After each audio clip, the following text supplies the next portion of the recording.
আসসালামু আলাইকুম ওয়া রাহমাতুল্লাহি ওয়া বারাকাতুহু ইন্নাল হামদুলিল্লাহ ওয়াস সালাতু ওয়াস সালামু আলা রাসূলিল্লাহি ওয়া বা'দ।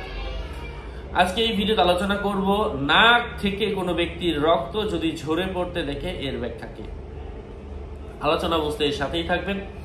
যারা এখনো চ্যানেলটি সাবস্ক্রাইব করেননি সাবস্ক্রাইব করতে ভুলবেন না। স্বপ্নে নাক থেকে রক্ত পড়ে যেতে দেখার অর্থ হচ্ছে সে নিজে সম্পদের আলামত, তার সম্পদ আসবে, সম্পদ হস্তগত হবে।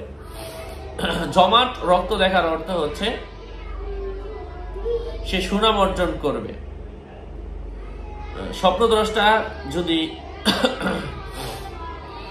এক রিতিল বা দুই রিতিল পরিমাণ মানে সামান্য পরিমাণে রক্ত নাক থেকে বের হতে দেখে তার বিরুদ্ধে কেউ সাক্ষী দিবে। স্বপ্নে কেউ যদি নাক থেকে রক্ত বের হচ্ছে আর সে ওইটা বারবার কাপড় দিয়ে মুছে ফেলছে, অবৈধ সম্পদের ইশারা। যদি কোনো মানুষ স্বপ্নে দেখে যে সে নিজে কাউকে মেরে নাক থেকে রক্ত বের করে দিয়েছে, এর অর্থ হচ্ছে স্বপ্নদ্রষ্টা অসম্মানিত হওয়ার সম্ভাবনা। চোখ থেকে কোনো ব্যক্তি যদি স্বপ্নে রক্ত বের হতে দেখে, এটা তার আনন্দের কারণ। চোখ থেকে পানি বের হতে দেখা তার কষ্টের কারণ, অথবা তার খারাপ কর্মকে বুঝিয়ে থাকে।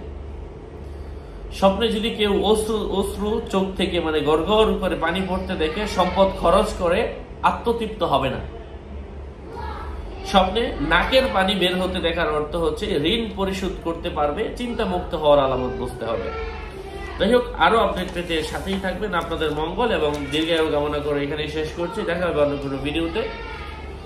আরো ভিডিও পেতে আমাদের সাথে থাকবেন এবং আমাদের ভেরিফাই চ্যানেলের ডিসক্রিপশন বক্সে ক্লিক করলে আমার পেজ এবং আইডি আসবে। এটা ছাড়া আলাদা অন্য কোনো পেজ নেই, আইডি নেই, ইমো নেই, হোয়াটসঅ্যাপ নেই। সাবধান, নাম ছবি দেখে বিভ্রান্ত হবেন না। আসসালামু আলাইকুম ওয়া রাহমাতুল্লাহি ওয়া বারাকাতুহু।